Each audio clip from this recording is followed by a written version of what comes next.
any of that annoying ticking sound. Anyway, our conversation with Donald Trump today took place at the Woolman Ice Rink in Central Park here in Gotham City. It is a place very close to Trump's heart because about 3 decades ago, he took it from the dumps and gave it that special Trumpian magic touch. Central Park's iconic Woolman Ice Rink is as much a part of New York City's mad holiday season as the Rockefeller Center Christmas tree, the window displays at Barney's and Saks, and endless reruns of Elf on cable.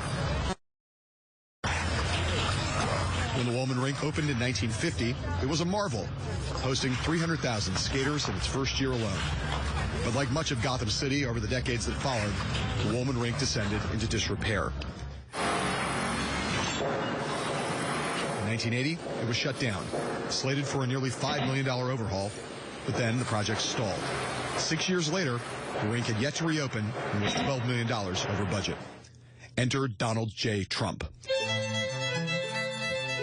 Then just 40 years old, Trump set his sights on Woolman, literally.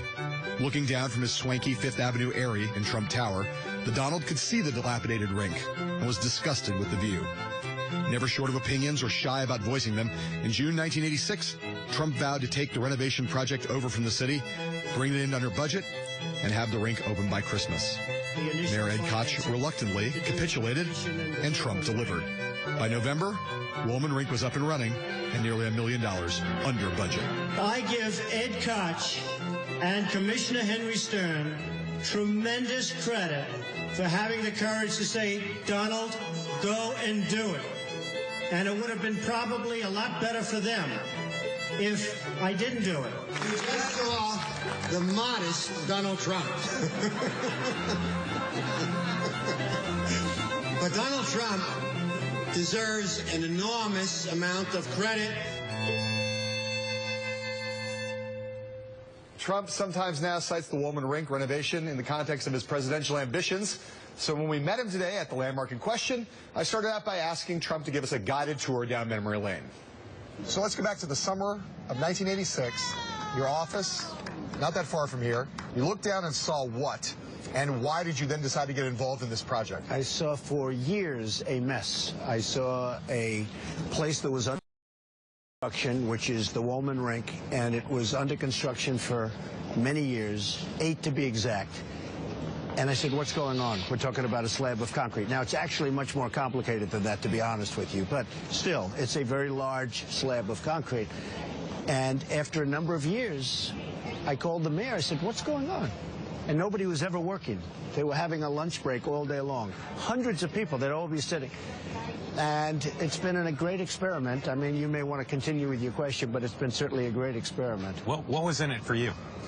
Well, I just wanted to get it done. I had a young daughter, at that time young and still young, Ivanka. And she said, Dad, I'd love to go ice skating. But that rink is never going to open. And, you know, we took in 7 to 8 years closed, 7 seasons and 8 years total. And I said, let me look into it. So I looked down, and I'd see it right from Trump Tower. And then I'd pass it, and I'd look at the men. I know a lot of the men, because the construction business I know.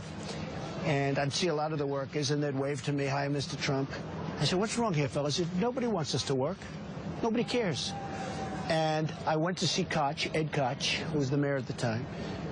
And I said, listen, I will do this job, and I'll get it done fast. It was a huge embarrassment for the city, because you know what was happening. It was a front-page story. It was the biggest story, because you couldn't get it was 8 years to open an ice skating rink. And I went to Ed Koch. I said, let me do it. If I don't do it for under $2 million and do it fast, I'll pay for it.